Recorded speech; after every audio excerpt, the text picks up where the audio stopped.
Жалал Абад облусуна караштуу Базар Коргон районунда жайгашкан Бешикчоон айылында дагы бир жакшы саамалык.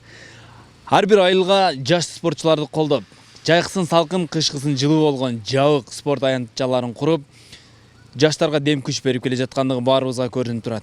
Дал ушул сыңары жыл ичинде жасаган жакшы саамалыктар, ийгиликтер, албетте калк үчүн түзүлгөн жакшы шарттар. Келиңиздер алда баарыбыз чогуу назар салып көрөлү. Биздин Бешикчоон айыл аймагы негизинен 4 айылдан турат. Калкыбыздын саны 15 миңден ашып калды. Кожолуктун саны 3221ге жетти. Калкыбыз негизинен дыйканчылык менен күн өткүзүшөт. Негизинен 90% ушу дыйканчылык менен, мал чарбачылыгы менен алектенип келишет. Азыркы күндө быйылкы жылы бюджетибиз 24 миллионго, быйылкы 23 жылы 24 миллионго бекиткенбиз. Негизинен бюджетибиз 100%дан ашып аткарууга алдык.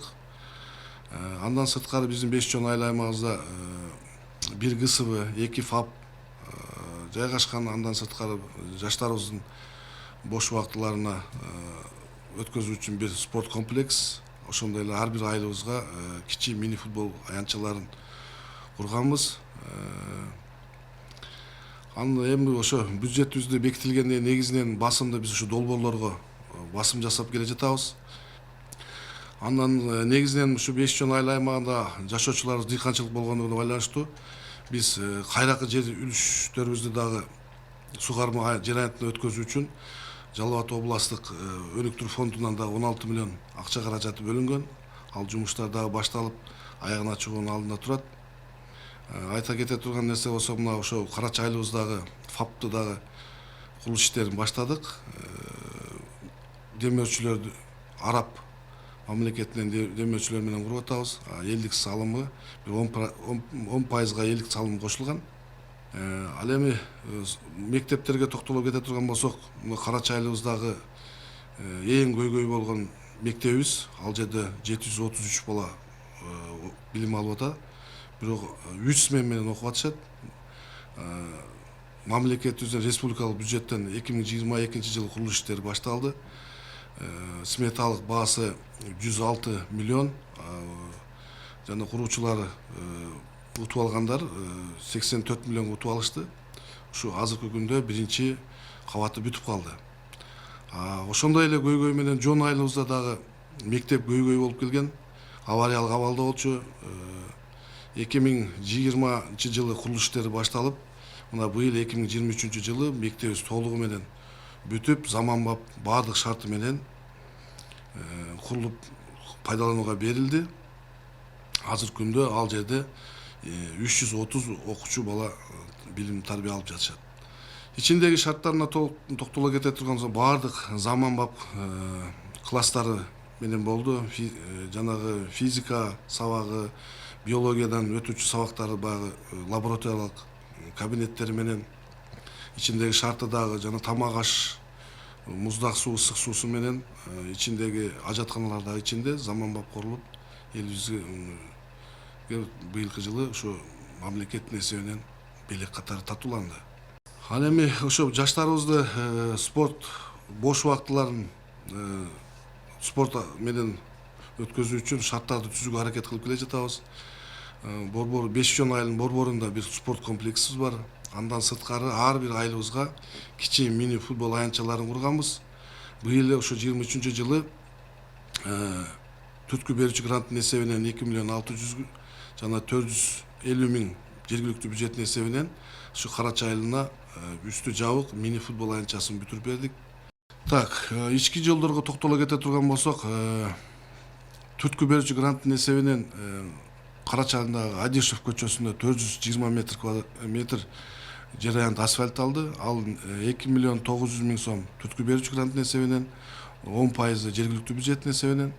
Ошондой эле Бешикчоон айылындагы Борборду көчөсүндө жайлашкан Супатаев көчөсүндөгү тротуар 1 километр 300 метр болду. Андагы ошо түрткү берүүчү гранттын эсебинен 2 миллион 100 миң, ал эми жергиликтүү бюджеттен 280 миң сомдук акча каражаты жумшалып, толугу менен бүтүп, азыркы күндө ушу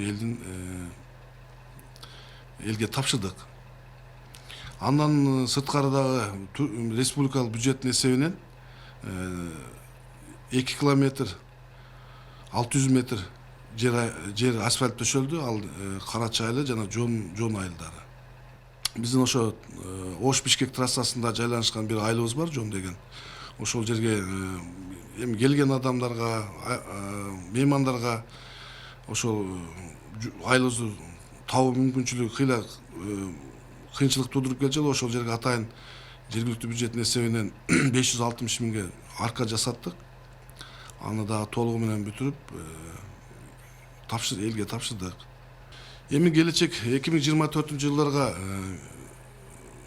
колубуздан келишинче бюджетибизди көтөргөнгө аракет жасап атабыз. Азыркы күндө ушу кайра бөлүштүү жер фондуларын аукцион аркылуу берип атабыз, бюджетти көтөрүү максатында. Анан негизинен элибиз дыйканчылык менен иштегендиктен биздин азыр жайыттарыбыз өтө тарып деградация болуп атат, малдарыбыз көбөйүп атат. Бирок ушундай бир адамдарыбызга түшүнүк алып келип атабыз, сандан сапат көтөрөлү деп. Ошол боюнча иш алып барайлы деп атабыз. Андан сырткары мына жана сөзүм башында айтып кеттим. Жана областтык өнүктүрүү фондунан ушу долбоорубуз толугу менен ишке ашып калса, биздин оюбузча бир 300 гектар кошумча кайракы жер аянтын сугарма жер аянтына айлантсак, биздин элибиздин кирешесине дагы кичине кошумчалар кошулат деген ойдо турабыз. Анан азыркы күндө ушу тамчылатуу сугаруу боюнча бак түгүүгө өтө көңүл буруп атышат адамдарыбыз. Негизинен Баймуз айылында ушундай дыйкандарыбыз көбөйдү. Ошолго дагы ижара фонддун жерлерин кайракы ижарага берип атабыз. Андан сырткары эмдиги 2024 жылга биз дагы бир бала бакчаны пландаштырып атабыз. Азыр долбоорлорун даярдап, проекттерге тапшыруунун алдында турабыз. Мына насип кылып калган болсо, Баймуз айылына дагы бир кошумча бир бала бакча куруунун алдында турабыз. Анан жана сөзүм башында айтып кеттим, негизинен долбоорлорго көңүл бургандыктан Баймундуз айылында Апанбай Жоон, Бешчон айылындагы Колдошев, Ботобаев көчөлөрүнө дагы райондук өнүктүрүү фондуна долбоор жазып, ошо айылыбыздын электр мамычаларын жана трансформаторлорду алдык. Баймуз айылында Тырмектал участогуна 1 миллион 200 миң сомдук, Ботобаев көчөсүнө да 1 миллион 100 миң сомдук райондук өнүктүрүү фондунан жана өзүбүздүн жергиликтүү бюджеттин эсебинен элибизге ошо спорт электр мамычаларын жана трансформатор орнотуп бердик. Андан сырткары быйылкы өзүбүздүн жергиликтүү бюджеттин эсебинен 780 миң сомдук электр мамычаларын алып 4 айылыбызга ошо тапшырдык. Андан кийин мына Бешчон айылыбызда дагы элдин өзүнүн дагы демилгесин көтөрүшүп, жаштарыбыз өздөрүнүн күчү менен дагы 2 көчөнү бүтүп алдык. Колдошев көчөсү, ошо Аттокуров көчөсүндө.